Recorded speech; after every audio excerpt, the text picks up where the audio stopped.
which is a third-degree felony, and battery, a first-degree misdemeanor. As a matter of background, Bowens has been employed by the JSO Corrections for 2 years and 8 months. His date of hire was May 23, 2022. Bowens was assigned from his position, has been removed from his assigned position. As such, he is no longer a JSO employee, and he's resigned from the agency.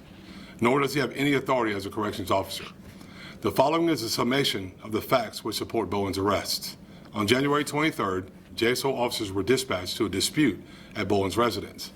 Officers gathered evidence that during an argument, Bowens grabbed the arm of the victim, a woman with whom he is dating and has a dating relationship. Additionally, Bowens blocked the doorway for 30 to 40 minutes to prevent the victim from leaving. The victim was not injured.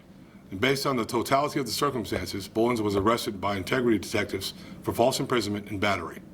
This is the first arrest of a JSO employee by this agency in 2025.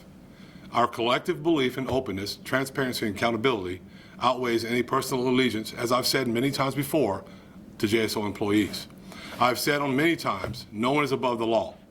If investigators find that there is probable cause to support a criminal allegation of a JSO employee after a comprehensive investigation, this agency will hold that employee accountable. And I'm happy to take any questions that you all may have. I do have a question.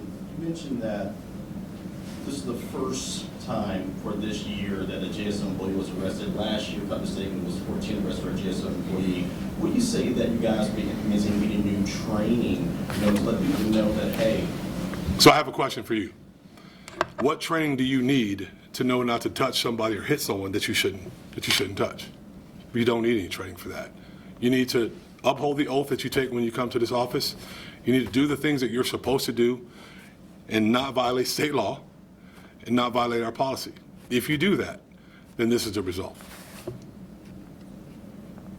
Just talk about the high standard that you have for people who work for the Jacksonville Sheriff's Office. It's extremely high. We don't want employees that violate Florida law. We don't want employees that violate policy. We want employees that have very high standards themselves. They go through a long, rigorous process.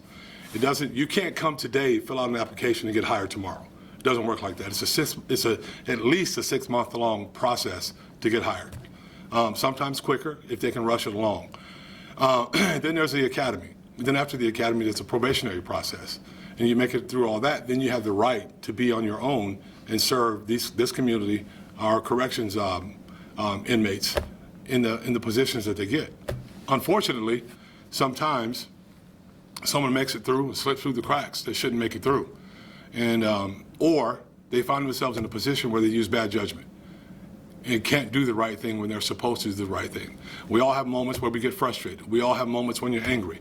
You're supposed to rise above that as a member of this agency and as a member of the law enforcement community. When you don't do that, then guess what? You do bad things, you do wrong things, you win prizes. And this happens to be the prize. Sheriff, when you got the notification that one of your employees made poor decisions, what was that initial reaction? Because, like you said, you guys go through all the same training, and here you are at a high position. You went through everyone else did, and you see all the months of training and work on the waste now. Yeah, I mean, it's a waste of our taxpayer dollars to put a person through all of this, everything that needs to happen before you can come here and work, and then you ruin it with a bad decision. My thoughts at the time is, I don't want this to happen. It should not happen. It did, and now we're going to take the steps necessary to make sure that employee, who's no longer an employee, can't do this again. Not especially flying the JSO flag. Can't have it. Anything else? Thank you, Sheriff. Thank y'all. Thanks, Sheriff.